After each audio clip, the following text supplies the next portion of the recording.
Hello guys, in this video we will deal about the present continuous tense. As before explained the present tense present tense first form simple present tense, and the second present tense part is present continuous tense. As you are seeing in the name continuous tense, continuous means जारी रखना। कोई भी काम जो जारी रखा जाता है, जो चल रहा है मेरा, उसे हम लोग कंटिन्यूस में रखते हैं। Another name is present imperfect tense. Here the continuous name is another name is continuous tense. Here as you see in the क्रिया के अंत में रहा हूँ, रहे हो, रहे है, रहा है एट्सेट्रा। इन द किसी भी शब्द के अंत में जब मैं बोल रही हूँ, जैसे मैं भी पढ़ा रही हूँ, रहा रही है, वह खेल रहा है, बच्चे सो रहे हैं, तो ये सारे जो वर्ड है लास्ट में एंड में हम देख रहे हैं कि रहा रही है, जिससे हमें पता चलता है कि काम जो है वो चल रहा है, यानी एक्शन जो है वो कंटिन्यूइंग है। सो एक्शन कंटिन्यूइंग है। एक्शन मीन्स आया हो गया वर्ब कंटिन्यू चल रहा है, तो वहाँ पे हम लोग इंक्लूड करते हैं ING। और जैसे कि हम लोग बिफोर इन टेंस में, सिंपल प्रेजेंट टेंस में हम लोग डू डज का यूज़ कर रहे थे। Here we will use is, am, are.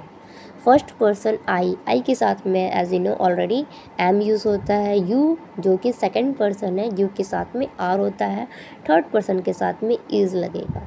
एक से अधिक होता है तो हम लोग आर का यूज़ करते हैं, जैसे they, the boys and girls are. वी के साथ में आर यूज़ करते हैं। इन प्लूरल फॉर्म में हम लोग आर का यूज़ करते हैं। सो affirmative sentence means हाँ-वाचक subject. Here is the rule: subject plus am plus is are plus verb plus ing, verb के साथ में ing plus objects. जैसे मैंने बोला था कि बच्चे सो रहे हैं, बच्चे सो रहे हैं, तो बच्चे हैं, एक से अधिक है, तो बच्चों के लिए यूज़ होता है children. The childrens are sleeping. Sleep verb है, ing इसमें ऐड हो गया, तो चिल्ड्रंस आर स्लीपिंग। अगर यहाँ पे हम लोग ऑब्जेक्ट नहीं है लेकिन ऑब्जेक्ट को भी इंक्लूड करते हैं, बच्चे बेड पे सो रहे हैं, यानी पलंग पे सो रहे हैं, तो the childrens are sleeping on the bed. Honestly क्योंकि वो ऊपर सो रहे थे, इन नहीं होगा क्योंकि इन का मतलब नीचे अंदर हो जाता, तो अंदर तो नहीं सो रहे बेड के ऊपर ही सो रहे हैं, तो the childrens are sleeping on the bed. Here are some example: I am reading, we are reading, they are reading, Ram is reading, he is reading, it is reading. Here is an example of where we use am, are, is. Similarly, negative sentence: subject plus am is are plus not plus verb plus ing and object. Similarly, only helping verb यानी is am are के बाद में हम लोग not का use करेंगे। I am not reading. We can also say that I'm not reading. I'm not reading. am के साथ में not इंक्लूड हो गया। I'm not reading. You are not laughing. आप नहीं हंस रहे। You are not laughing. You aren't laughing. aren't भी बोल सकते हैं। You aren't laughing. आप नहीं हंस रहे। The girls are not playing. The girls aren't playing. Similarly, another is interrogative sentence, प्रश्नवाचक वाक्य। रूल्स: यहाँ पे जिस तरह डू डस पहले आ रहा था, बिल्कुल उसी तरह एम इज़ और फर्स्ट फॉर्म में आ जाएगा। फर्स्ट में हम लोग यूज़ करेंगे इंटरोगेटिव सेंटेंस में। Am is are subject plus अगर नॉट रहा सेंटेंस में, फिर not verb plus ing plus object.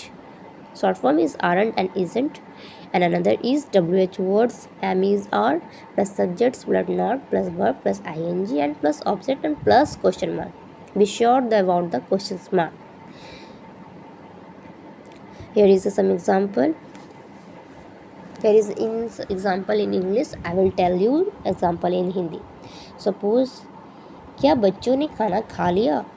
क्या बच्चों ने खाना खाया? या बच्चे खा रहे हैं?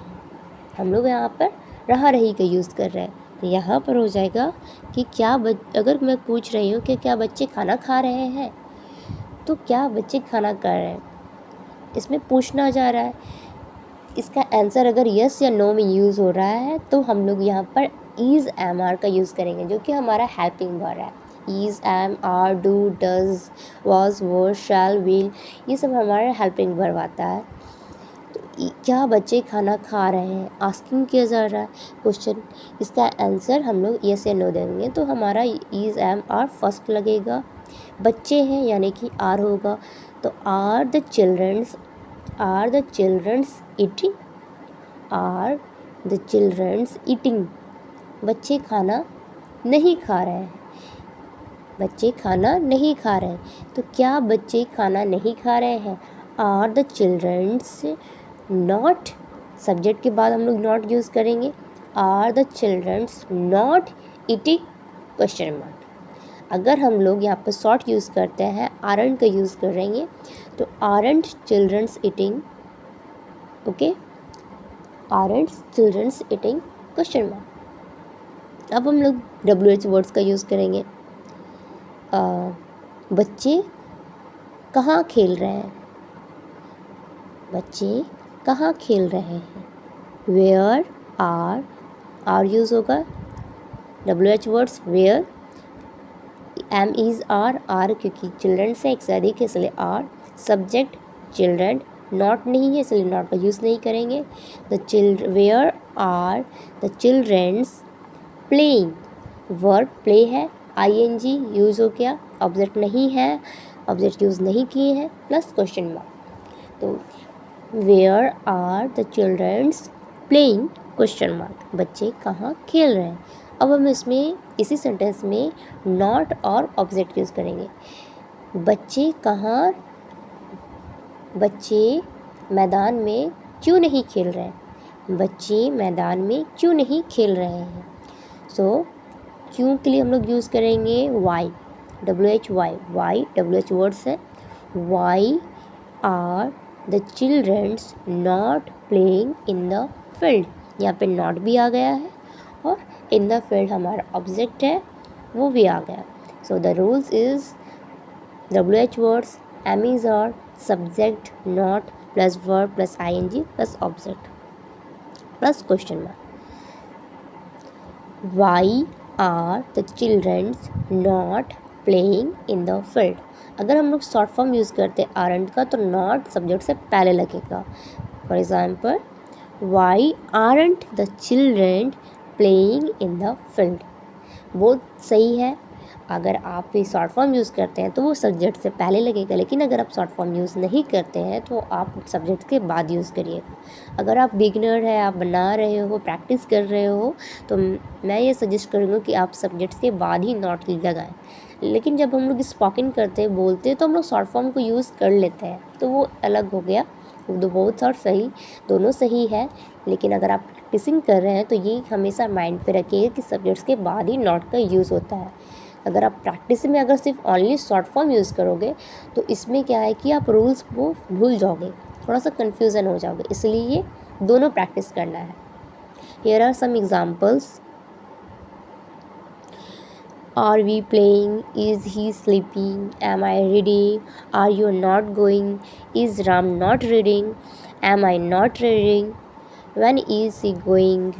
What are you doing? Are you doing? How is Ram not coming? I hope you will understand present continuous tense. If you have any problem, then message me.